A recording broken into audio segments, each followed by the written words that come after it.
এনসিপির ওপর হামলার প্রতিবাদে করা মিছিলেও হামলা, আহত ২০। সুদের টাকার জন্য বিধবার গাভী নিয়ে গেলেন দাদন ব্যবসায়ী। জানাবো রাষ্ট্রপতি নির্বাচনের সতর্ক বিএনপি এবং সর্বশেষে জানাবো নির্যাতনে বিএনপি আগের স্বৈরাচারকে ছাড়িয়ে যেতে চাইছে বলছেন সার্জিস।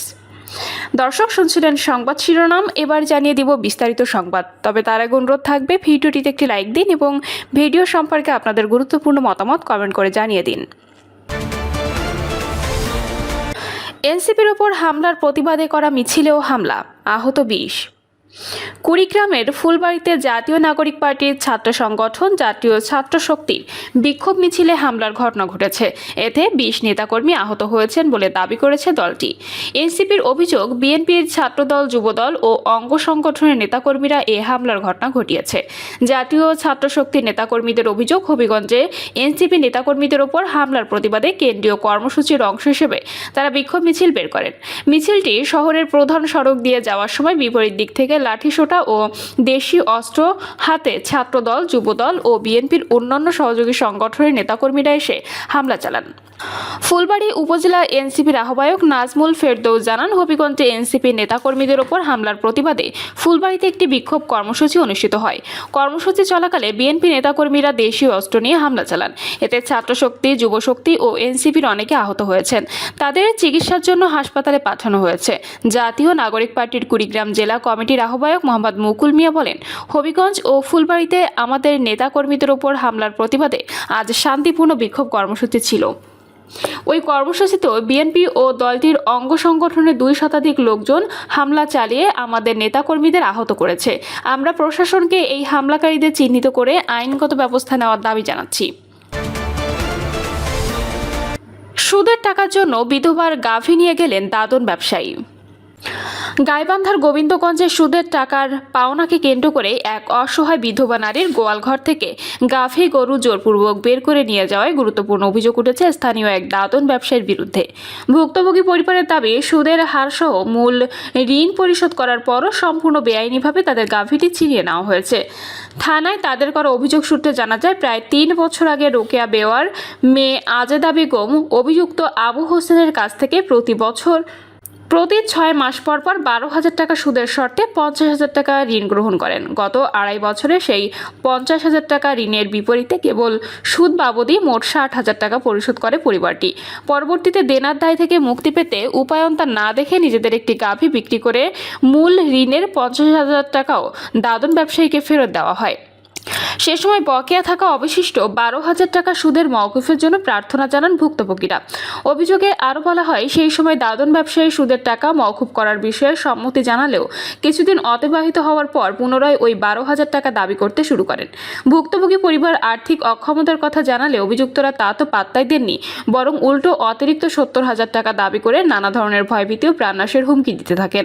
হুমকি থামকি এক পর্যায়ে গত বৃহস্পতিবার সকাল আনুমানিক ৭টার দিকে আবু হোসেন ও তার স্ত্রী স্বপ্না বেগম অজ্ঞাত কয়েকজনকে সঙ্গে নিয়ে রোকেয়া বেওয়ার বাড়িতে অনাধিকার প্রবেশ করে।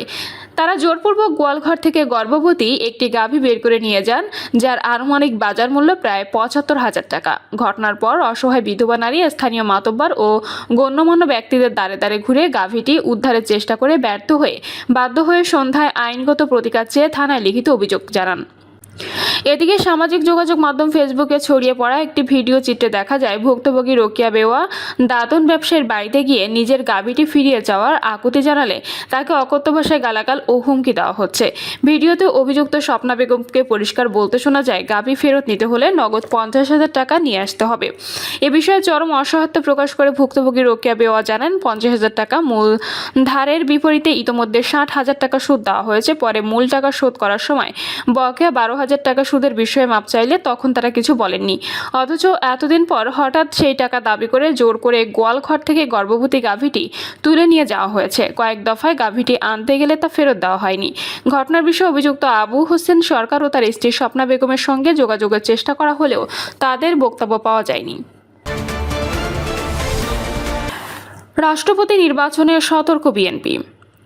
মোহাম্মদ শাহাবুদ্দিনের পদত্যাগের পর নতুন রাষ্ট্রপতি কে হচ্ছেন এ নিয়ে জনমনে কৌতূহলের শেষ নেই।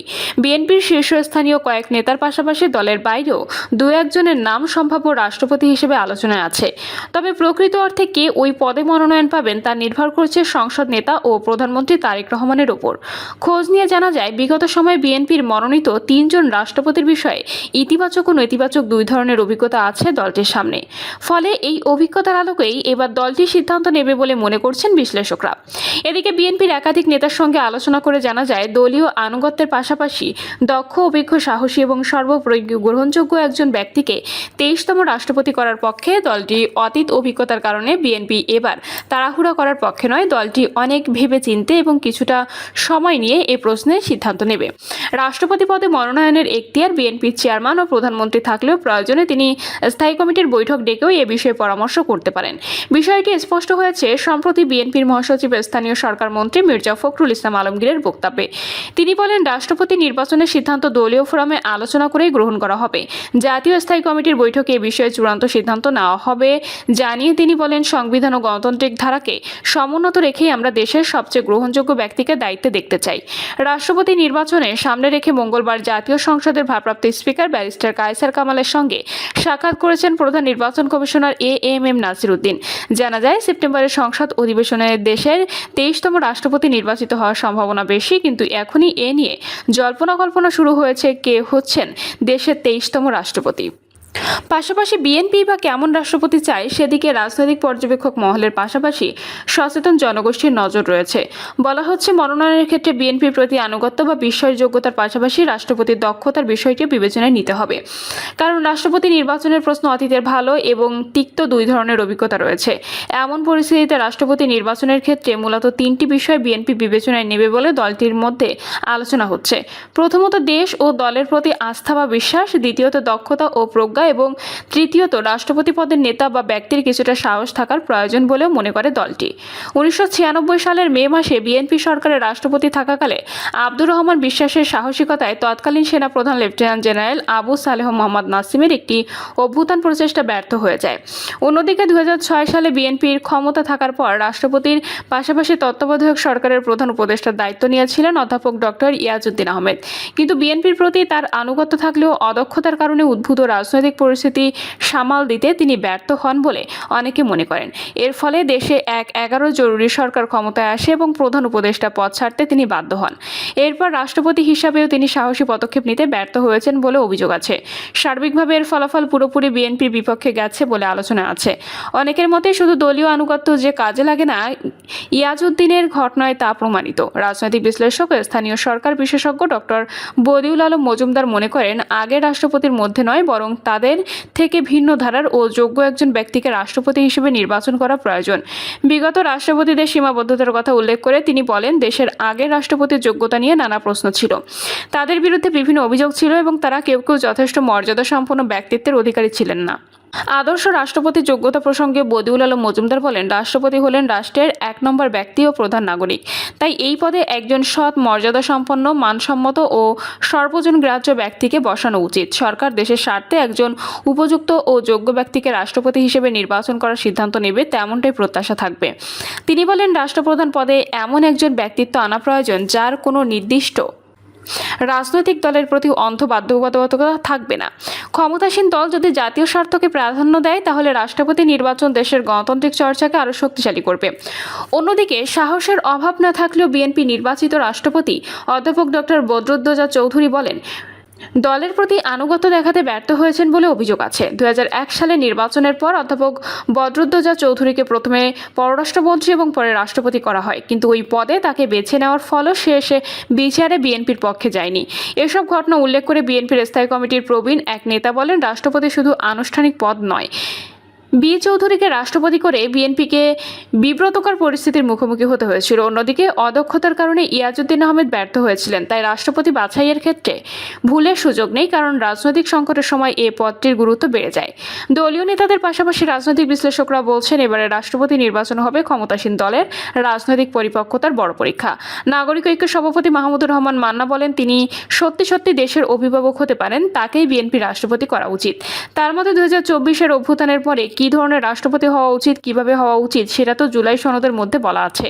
আমি বলবো জুলাই সনদ অনুযায়ী রাষ্ট্রপতি হোক, কিন্তু সেটাও তো হবে না, কারণ উচ্চকক্ষ হচ্ছে না, রাষ্ট্রপতি আগের নিয়মেই হবে। জামাত ইসলামী সেক্রেটারি জেনারেল অধ্যাপক মিয়া গোলাম পরোয়ার বলেন, দেশের রাষ্ট্রপতি হতে হবে একজন খাঁটি দেশপ্রেমিক এবং পূর্ণাঙ্গ অর্থে দল নিরপেক্ষ ব্যক্তি। রাষ্ট্রপতি পদটি যে কোনো দলীয় অন্ধ আনুগত্য বা কানাঘুষায় কেন্দ্রবিন্দু নয়। যিনি রাষ্ট্রপতি পদে আসীন হবেন, জনগণ, দেশ এবং সংবিধানের প্রতি তার সর্বোচ্চ দায়বদ্ধতা থাকতে হবে। বিশেষ করে যে কোনো বিদেশি আধিপত্যবাদের বিরুদ্ধে তাকে শক্ত ও অনড় অবস্থান নিতে হবে। অতীতে আমরা রাজনীতি ও দলীয় প্রভাবমুক্ত রাষ্ট্রপতি খুব কমই দেখেছি, কিন্তু দেশের এই ক্রান্তিলগ্নে ও বর্তমান প্রেক্ষাপটে মানুষ দলমতের ঊর্ধ্বে উঠে কাজ করতে সক্ষম এমন একজন নিরপেক্ষ ও যোগ্য রাষ্ট্রপতির প্রত্যাশা করে। প্রিয় দর্শক, এই ছিল এখনকার সর্বশেষ সংবাদ। আপডেট সব সংবাদ পেতে চ্যানেলটি সাবস্ক্রাইব করে বেল আইকনটি ক্লিক করে রাখুন।